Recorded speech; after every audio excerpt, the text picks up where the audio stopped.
সংবাদ সবাইকে স্বাগত জানাচ্ছি। আমি ফিরোজ তোহা। শুরুতেই সংবাদ শিরোনাম জানিয়ে দেব এই মুহূর্তে হাতে পাওয়া সর্বশেষ গুরুত্বপূর্ণ আপডেট বাংলা সংবাদ। শুরুতেই জানাবো, আওয়ামী লীগকে পলায়নপর রাজনৈতিক শক্তি হিসেবে আখ্যায়িত করেছেন বিএনপির স্থায়ী কমিটির সদস্য ডক্টর আব্দুল মঈন খান। তিনি বলেন, ৭১-এর ২৫শে মার্চের মতো গত ৫ আগস্ট কাপুরুষের মতো পালিয়ে গেছে তারা।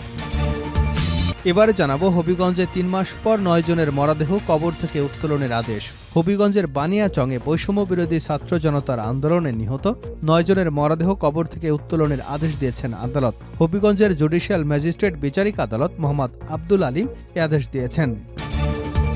জানাবো, গণহত্যাকারীকে ১ ইঞ্চি জায়গাও দেওয়া হবে না, শফিকুল ইসলাম মাসুদ।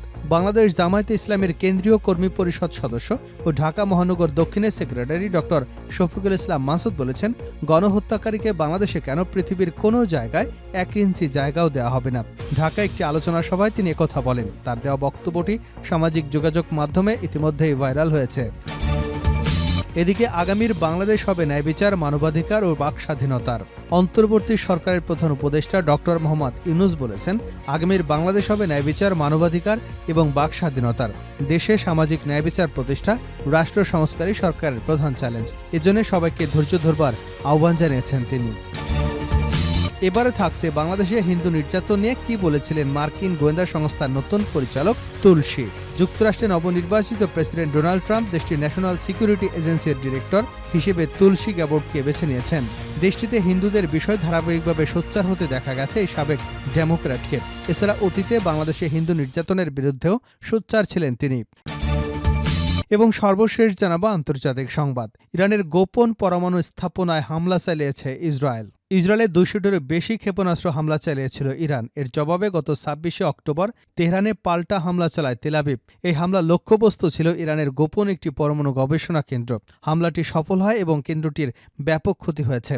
তখন এই খবর ইরান গোপন রাখলেও শুক্রবার মার্কিন গণমাধ্যম এক্সিওসের প্রতিবেদনে তা প্রকাশ করা হয়েছে। এর বরাতে প্রতিবেদনে প্রকাশ করেছে দ্য টাইমস অফ ইসরায়েল। যুক্তরাষ্ট্র এবং ইসরায়েলের সাবেক এই বর্তমান কর্মকর্তারা ওই হামলার তথ্য নিশ্চিত করেছে। প্রতিবেদনে বলা হয়েছে, পারচিন সামরিক কমপ্লেক্সে চালানো হামলায় ব্যাপক ক্ষয়ক্ষতি হয়েছে। গবেষণা কেন্দ্রটি তেহরানের প্রায় ২০০ কিলোমিটার দক্ষিণ পূর্বে অবস্থিত। কর্মকর্তারা এও দাবি করেছেন, এই হামলায় ইরানের পরমাণু কর্মসূচি বড় ধাক্কা খেল। এতক্ষণ শিরোনাম শুনছিলেন, এবার বিস্তারিত। প্রিয় দর্শক, আপনি যদি এই চ্যানেলে নতুন হয়ে থাকেন, ভিডিওটি দেখতে দেখতে চ্যানেলটি সাবস্ক্রাইব করে আমাদের সঙ্গে থাকুন। আর এই ভিডিও সম্পর্কে আপনি আপনার মূল্যবান মতামতটি কমেন্ট বক্সে জানিয়ে দিন। আর হ্যাঁ প্রিয় দর্শক, জানিয়ে দিন ভিডিওটি কোথা থেকে দেখছেন।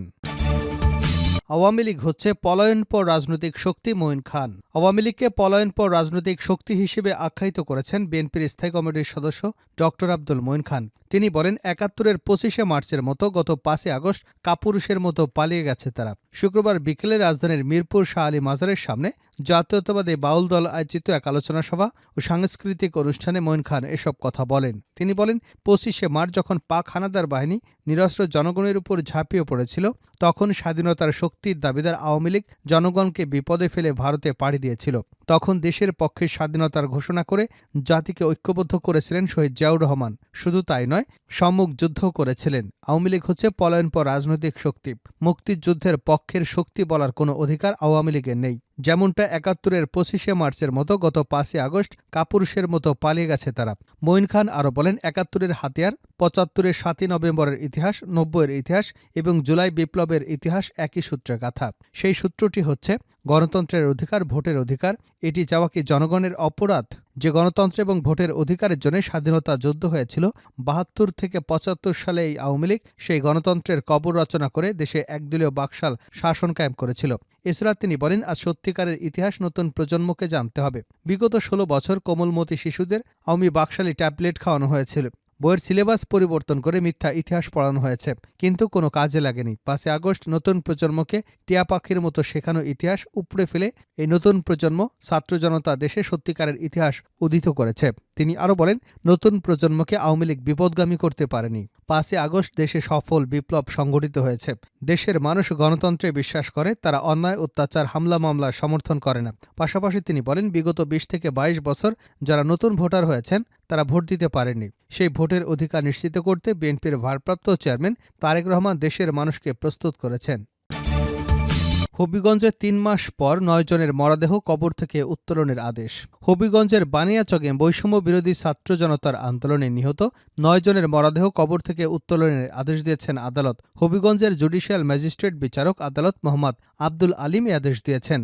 শনিবার সকালে বিষয়টি নিশ্চিত করেছেন মামলার তদন্তকারী কর্মকর্তা বানিয়াচং থানার উপপরিদর্শক জাহাঙ্গীর আলম। তিনি জানান, গত ৫ আগস্ট বৈষম্য বিরোধী ছাত্র জনতার আন্দোলনে বানিয়াচং উপজেলায় পুলিশের সাথে সংঘর্ষ হয়। এতে পুলিশ, সাংবাদিকসহ ১১ জন নিহত হন। পরে ৯ জন ছাত্র জনতা নিহতের ঘটনায় মামলা দায়ের করা হয়। জাহাঙ্গীর আলম বলেন, পরবর্তীতে ১৩ অক্টোবর মামলার সুষ্ঠু তদন্তের স্বার্থে মরদেহ কবর থেকে উত্তোলনের জন্য আদালতে আবেদন করা হয়। আবেদনের পরিপ্রেক্ষিতে আদালত মামলার কাগজ দীর্ঘ পর্যালোচনা করে কবর থেকে মরদেহ উত্তোলনের আদেশ দেন। আদেশে আদালত বলেন, যেহেতু ময়নাতদন্ত ছাড়াই মরদেহ দাফন করা হয়েছে, সেহেতু মামলার সুষ্ঠু তদন্তের স্বার্থে মরদেহ কবর থেকে উত্তোলন করে ময়নাতদন্তের নির্দেশ দেওয়া হলো। এসআই বলেন, ইতিমধ্যে আদালত থেকে জেলা প্রশাসকের কাছে ম্যাজিস্ট্রেট নিয়োগের জন্য চিঠি দেওয়া হয়েছে।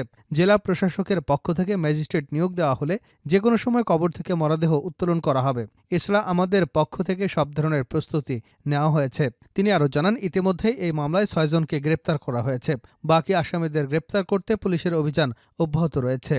উল্লেখ্য, গত ৫ আগস্ট সরকার পতনের এক দফা দাবিতে বানিয়াচংয়ে পুলিশের সাথে ছাত্র জনতার সংঘর্ষ হয়। এতে পুলিশের গুলিতে ঘটনাস্থলে ৪ জন মারা যান। পরবর্তীতে হাসপাতালে নেওয়ার পর আরও ৫ জন মারা যান। এ ঘটনায় একজন পুলিশ, একজন সাংবাদিক সহ মোট ১১ জন মারা যান। গণহত্যাকারীকে ১ ইঞ্চি জায়গাও দেওয়া হবে না, শফিকুল ইসলাম মাসুদ। বাংলাদেশ জামায়াতে ইসলামীর কেন্দ্রীয় কর্মী পরিষদ সদস্য ও ঢাকা মহানগর দক্ষিণের সেক্রেটারি ডক্টর শফিকুল ইসলাম মাসুদ বলেছেন, গণহত্যাকারীকে বাংলাদেশে কেন, পৃথিবীর আর কোনো জায়গায় ১ ইঞ্চি জায়গাও দেওয়া হবে না। ঢাকায় একটি আলোচনা সভায় তিনি একথা বলেন। তার দেওয়া বক্তব্যটি সামাজিক যোগাযোগ মাধ্যমে ভাইরাল হয়েছে।